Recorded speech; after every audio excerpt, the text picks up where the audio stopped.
Welcome back to Black Girl Diagnosed and Happy Autism Acceptance Month. Today's episode is extra special as we celebrate Autism Acceptance Month with a returning guest, the amazing Charlotte Bachelor. Charlotte is a late diagnosed autistic and ADHD writer and speaker whose work centers uplifting the voices and experiences of Black disabled women and girls through powerful storytelling. We're excited to have her back for this important conversation as we continue to honor, uplift, and amplify neurodivergent voices all month long. Welcome back to Black Girl Diagnosed, Charlotte. Thank you so much for having me. It's great to be back. Yes, you're always so supportive of everything, and it's just our honor for you to be here. So we'll get right into things. So during Autism Acceptance Month, what does true acceptance look like specifically for Black autistic women beyond just awareness? I think acceptance for Black autistic women looks like meeting people where they're at and where they are in their journey. Some people might be coming into this diagnosis as a teenager, as somebody in their 20s, 40s, 50s, 60s, 70s. So we really do have, just like autism is a spectrum, we have a spectrum of experiences here. And so I don't think we can tell people how to process their stories or how to feel about their late diagnosis. So for me, it's providing people resources and a space to tell their story, but also honoring where they are in their journey, because the diagnosis can be a lot to take in, especially if you are a Black autistic woman. I mean, there aren't a lot of spaces. Granted, you have a space for Black autistic women, but there aren't a lot of spaces for us out there. So I really want us just to kind of give grace to Black autistic women wherever they are in their journey and continue to build them up and provide resources and safe spaces for them so they can kind of come into their, autistic adulthood and understand what that means for them. Yeah, I know, like, when I was diagnosed, I was kind of like rejecting my diagnosis. And it really wasn't until I accepted it that, like, I became happy and I was able to live my life and live in my truth and share all the joys that I was feeling now knowing and now having a word for something that I was. So I feel like a lot of people don't understand that. There's like for some people, a little period of grief, but then new beginnings for your old life and then the new life that you're starting. So thank you for touching on that. Um, why is it so important to center the voices and experiences of Black autistic women during this month? Well, always, but during Autism Acceptance Month.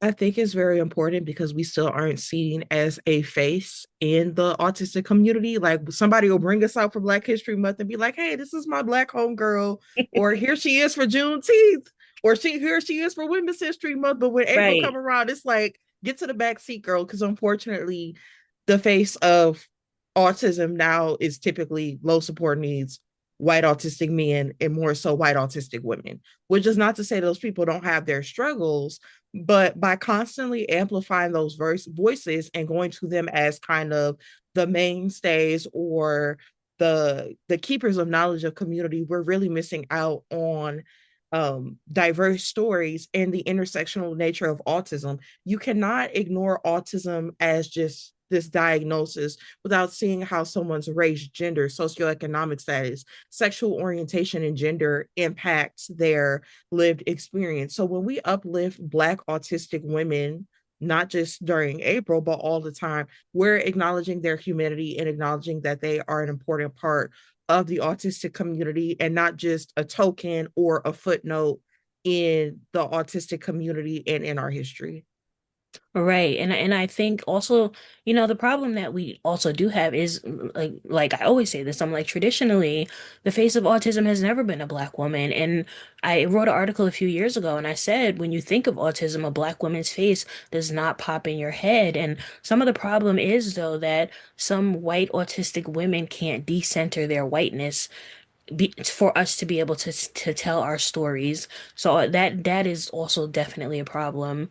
And I'd like to know, like, we all probably are still like in the same area with this, but what do you feel are some of the biggest misconceptions about Black women and autism? that you think still need to be challenged? I think there is I think for black autistic women and black autistic girls, the immediate to jump that it's a behavior problem or it's an attitude adjustment that needs to be happened and Hmm. not an actual disability, right? So many stories of what I hear from mothers and from parents in my area are that when they're taking their young children to the doctor at 1.5, at 2, 3, 4 years old, they're struggling to get that diagnosis. The mothers have accepted and are naming autism, but the doctors and the clinicians and the specialists, because we're not the face of autism and we're not the face of most disabilities, there's an assumption that we are just choosing to be difficult, being to be hard-headed or to be antisocial. So I think that's the biggest thing when it comes to Black autistic women's voices. And I think it goes back to kind of what you were touching on is that there's a stereotype that Black autistic women are demanding or that we take up too much space or we talk about race too much, which I tell people all the time, I can't take off this black skin when I enter the room. That's the first thing somebody's going to Right. see before the word autism comes out of my mouth. Like I can't take this off, right? And so I can't deny that how my race and my gender has played a huge role and how it has shaped my autistic experience, my accesses to services, my accesses to support, and just how, I am accepted in the community. So I think people need to broaden their horizons and their imaginations a little bit and understand that Black women exist in multitudes and Black autistic women is just one of those multitudes, right? Um, and I think it's important for people to just keep seeing us and for us to have, more visibility with things like your podcast and so many other advocates doing the work because there are a lot of parents out there who want, Black autistic women for their little Black autistic girls to look up to. And when it's time for April to roll around, it's like crickets, right? So I think it's important our stories are highlighted because there's a generation coming up behind us who are going to need our stories, who need this wisdom, who need this knowledge to know how to grow, navigate, and deal with life's challenges. Right. And like for me, like I'm kind of like on a little mini social media break right now. I just needed a breather. But talking to parents a lot of them really have said, I'm really glad that I found your page. I have a little black autistic girl, so the parents know what their daughters need. The parents know how important it is for there to be representation of black autistic women. I just covered an event over the end of last week, and the show Love on the Spectrum came up, and I asked one of the cast members, I was like, how important is more diversity on the show? And she answered it to the best of her ability, but she really didn't answer it because I was basically asking, like, because I think there's only been like one black cast member in the US Mm-hmm. version of it. So, little black autistic girls need to see that too. Why is there a show full of white autistic people that can fall in love, but where are the black people? And also like when you touched on this, when they bring it to the attention that their child, they think their child may be autistic, that's when like the medical gaslighting starts, and that's when the Mm-hmm. medical bias starts, especially for black women, and then especially also for like black women who live in underserved communities who really don't have the resources. So during Autism Acceptance Month, that really is the time when we should when why people are listening to autism, I feel like that is the time when they need to listen and stop with the medical gaslighting, stop with the medical bias. Um but this question kind of just like rolls into the next. How can communities better support Black autistic women in feeling seen and feeling affirmed and accepted year round? I'm going to take it back to elementary school. And for some people who are not Black autistic women, I'm going to tell you to put your listening ears on. You might be so quick to say, well, hey, I experienced that too. And I'm a white autistic woman, or I experienced that and I'm a white autistic man. I'm not talking about you right now. I'm Right. talking about Black autistic women. And we have to get comfortable, decentering ourselves, even when it's not April or it's not Black History Month or it's not Juneteenth or whatever. Can you look at your roster of guests on your show? I'm talking just to the public on your show, your podcast, your Instagram page. And can you count how many Black autistic women you have and how many different Black autistic you have? Not the same two or three, Yeah. but can you name four Black autistic women? Can you tell me the last time you saw a Black autistic woman in your LinkedIn feed? Like, I think people don't realize until you bring it to their attention that there's been a lack of attention to our stories. And a lot of times the places willing to platform us are people like you, other Black autistic women. We're constantly building each other up, hyping each other up, gassing each other up, but we're kind of like a niche within a niche. Hmm. If the greater autistic community is not honoring and validating our humanity year round, then we're seen as a subcategory or just an add-on to the autistic experience. We're not seen as a valid autistic experience. So I think Yeah. it starts with that. Like, you really have to sit down and audit your content and see who am I not reaching, or what is an audience I'm possibly missing out on. Yeah, and one something that I also notice is that like when the bigger autism organizations, the national autism Mm-hmm. organizations, when they do these lists and they put these lists together, it's always like the same handful of Black autistic people. Sometimes there's not even a Black autistic woman in there; it might just be a man, but it's always the same list. And I'm just like, where's the diversity here? You guys have, your one token Black autistic person, and you feel like that's enough, and it's not. That's harmful because why is it so hard for people to understand that it's a spectrum? So this Black autistic woman is not going to be like that Black autistic woman. So why are you only amplifying the experiences and the voices of a certain type of Black autistic woman? I feel like, a lot of us, like me, I know I'm not a safe Black autistic woman. I'm going to say what needs to be said. I'm Mm-hmm. going to talk about race. I'm going to talk about these things. I'm not just going to get there, sit up and smile and be like, yes, I'm Black and autistic. No, I'm going to ask questions about race and we're going to have these uncomfortable conversations. I always say that when new people come to my page, I'm like right now I have interactions limited because I don't want new people commenting or trolls being racist and saying stuff. Mm-hmm. So I do have my interactions limited right now because people, they're so quick to be like, oh, you're such a racist. You're always talking about race, but like, not for nothing. I'm always going to defend my Blackness first because when you see me first, you see a Black woman. So I think a lot of people don't understand that. But can you share your diagnosis story with our audience? Yeah, so just to make it very brief, I have other disabilities in addition to autism, and I came to a point my senior year of college where I was like, this stuff is just not working, and I need some additional support. So I sought out a diagnosis partially because I had a professor at my university who shared her late diagnosis story. And this was a white woman, but at the time, I didn't know you could get diagnosed as autistic as an adult. Like, I just did not know. So I started doing my research. I found a center here in Michigan. I waited like 6 months on a wait list, went, got diagnosed, got my accommodations, and that was the end of the story. And it might seem simple, but I had to fight the psychiatrist I was seeing at the time. I kept like a diary of all of my symptoms for 3 months straight. And I went and talked to that woman. And the psychiatrist was a Black woman, and she wrote me off Mm, and was like, well, you're talking too fast, this, that, blah, blah, blah. Um, and I had to go and find a new psychiatrist. And if you know, finding a good psychiatrist is finding like a needle in a haystack. It's yeah. not like just you're gonna go to Walmart and pick up a box of cornflakes. It's like having to go to 5 or 6 stores to find the one thing you need for your recipe. So then I sat on a wait list, which thankfully was not that long because I know some of these wait lists are years long. And thankfully Mhm.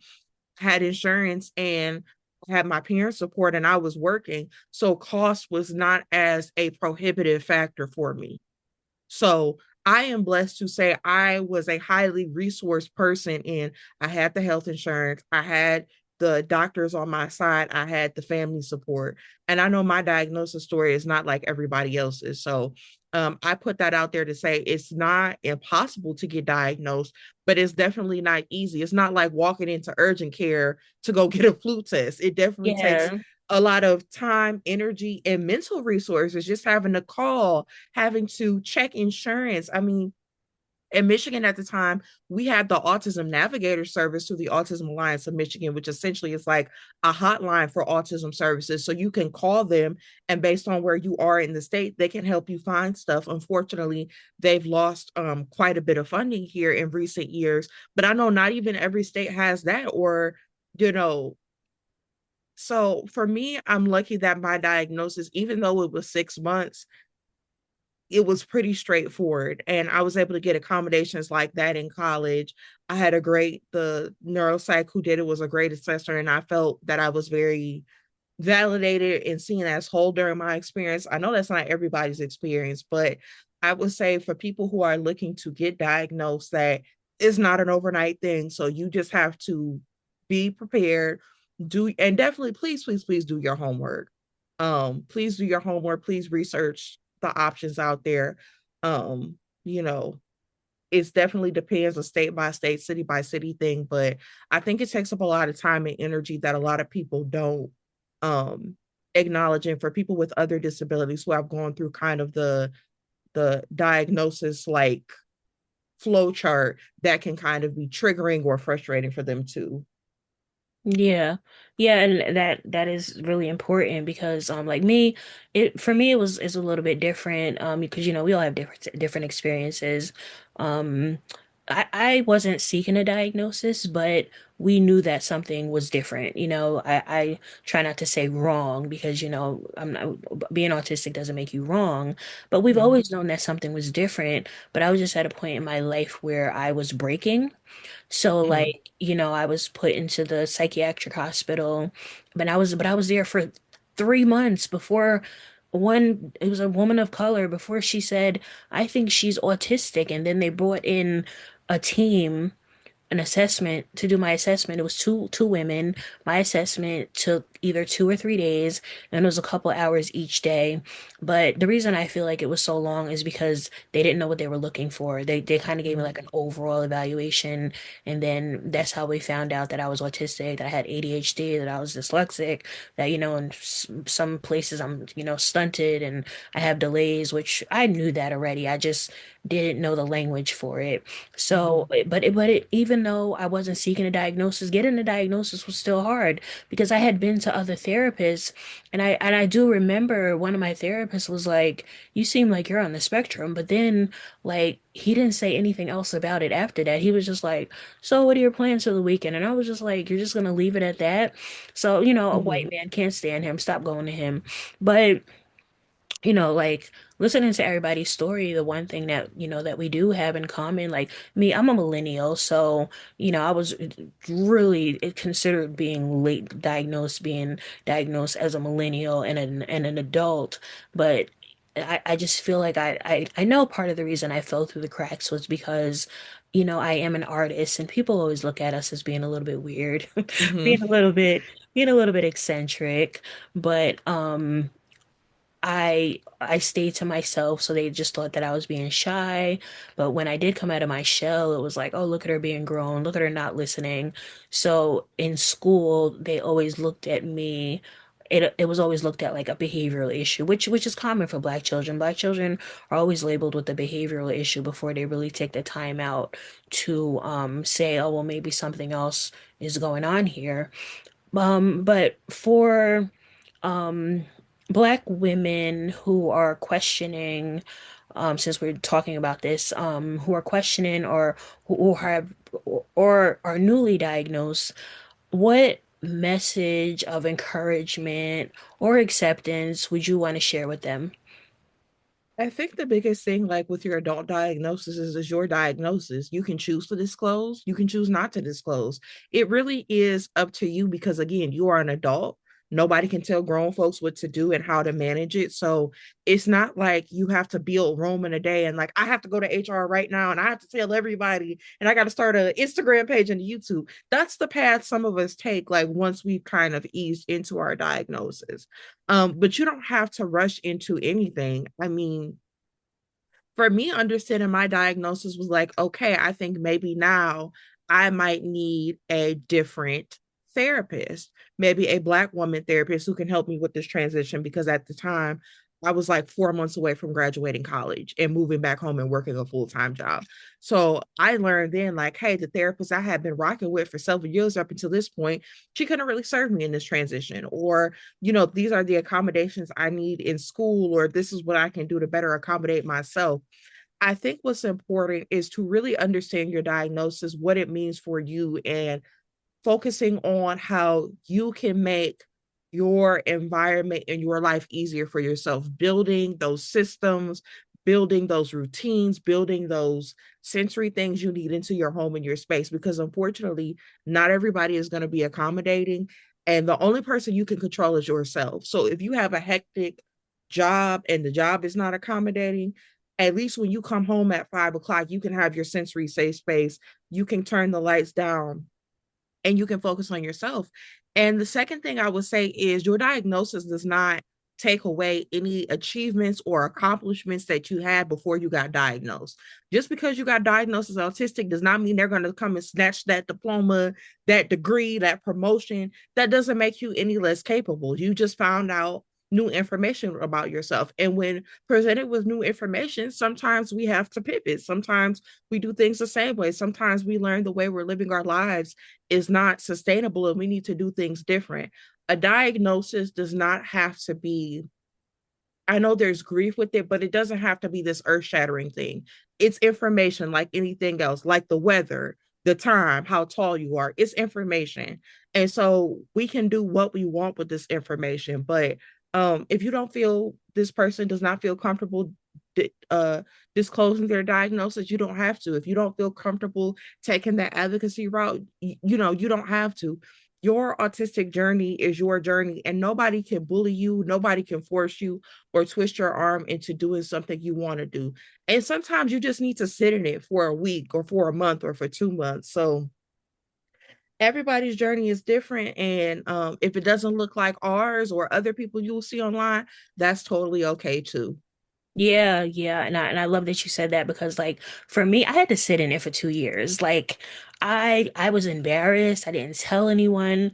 And then it wasn't until like I made like my phenomenally autistic page, but I wasn't really doing much with it. I was just kind of like looking for like community and stuff like that. And I just started sharing my experience. But then I saw that just sharing my experience, I felt I needed to just do a little bit more. So, but I love how you say that you said that everybody doesn't have to take the advocacy route because it's not for everybody and it's not easy. I Mm-mm. speak to people all the time who, when they share my stuff, I try to thank everybody who shares my stuff, and some of them are like, I don't have energy to to put this content out and advocate, but I'm here to support. So I have great allies, and it's not for everybody, but oh damn, I just lost my train of thought. Oh, do you feel that they purposely um or I don't even know the way. Do you feel like people are relieved when Autism Acceptance Month is over and they're just like, oh well, we'll let them all go back to where they came from so we don't have to hear about autism anymore? I honestly, I don't know like how to answer that question. So from my perspective, I'm in Detroit, Michigan, which blackest city in America. And a lot of the people I sit with, parents, caregivers, allies, service providers, a lot of people are screaming out for help here. There are Mm, not enough resources to meet the needs of our black and brown children. There are not enough supports in the city of Detroit proper. I am in parent groups. I hear from parents. I break bread with these people and it's a struggle. So for me and my community, when this comes around, we're all side by side at the autism walk trying to raise money to get our first adaptive play gym in the city mhm. because there are no adaptive play gyms in the city and parents sometimes have to go 15 or 20 miles outside of city limits to find resources for their children. So for me and my community here in Detroit, I think people are banging their pots and pans louder than before because these new parents and grandparents and caregivers I'm seeing, they're not afraid to say the word autism or my child is autistic. And they're out here searching for answers, searching for support, and searching for community. I know some people like the race thing. They're like, oh, you're just autistic, you just need to get over it. But I think for my community, especially for this like new generation of parents and kids coming up, it's definitely like we're all sitting at the table and how are we going to make the most out of April? How Right. are we we talking to city council members, we talking to the school district, we talking to anybody who will listen. Um so for me, I don't really get that much like pushback on autistic awareness and acceptance month because I would say I'm in a lot of pro autistic spaces, even if I'm not dealing with, autistic people themselves, even if I'm dealing with parents or caregivers or allies, they know that autistic people and their families, we live this 24/7, 365, no breaks, no stops. Like this is real life for us. So Right. thankfully, I will say I have people in my corner. When I get on my soapbox and start banging my pound and pan and start getting loud and passionate about it, they understand because it comes from a place of passion, care, and concern, and not of a place of just, complaining to complain or, just so thankfully, I have not experienced a lot of that. I just started posting on YouTube and there's always somebody in the YouTube comments who got something slick to say. But I would say for Yeah, the, oh, trust me, I know because I be oh, blocking people. I be blocking people on YouTube. I put up a post about this white lady was like, I don't know if you saw it when she was like, "Oh, I hope black women aren't gonna start using autism as an excuse to start being loud and rude and mean." And I'm like, "Well, tell us how you really feel about us feel. without telling us how you really feel about us." And But so, yeah, people feel brave behind the screen. But when I find like I'm in person and like doing, like I just came back from my advocacy trip with the ARC of Michigan to Washington, D.C., and I was meeting with legislators. Like, I'm glad I have the community I have online and offline. Um, but I'm just glad that people now are getting louder and these parents are feeling less shame and less stigma, which means they're going to raise kids who are not ashamed to be autistic. And that's the biggest right. thing that's important for me. Yeah, and like that's just like to me that's a beautiful thing to me because it wasn't always like that. No, Especially in the Black community, sometimes we do harm to ourselves. yeah, And that's a very sensitive topic. That's a conversation for another day. But when I see a Black parent of an autistic child and I see that they have pride in their child, they're not embarrassed, they post about their experience with autism, the ups and the downs. And I feel like when other people see that they don't feel so alone. But do you have any recent projects that you would like to share? so I have a YouTube channel now. I have a YouTube channel. I'm on YouTube. If you look up, it's the same as my Instagram, Charlotte says, but I think my YouTube channel has three S's instead of two S's. I post shorts. Bonnet Chronicles is on there, which are like quick minute and a half long snippets into like life as a disabled Black woman living in America. I have recently started vlogging. So I posted a video about going to a disability leadership retreat for women in New York. I'm working on blogs about my experience in Washington, D.C., and I have some other videos talking about what Black autistic girls dream of, my experience getting diagnosed, the messy reality of being disabled, and that's become kind of my new outlet. So if you want to join us, I'll be sure to send the link and share it in the show notes. We're happy to have people there.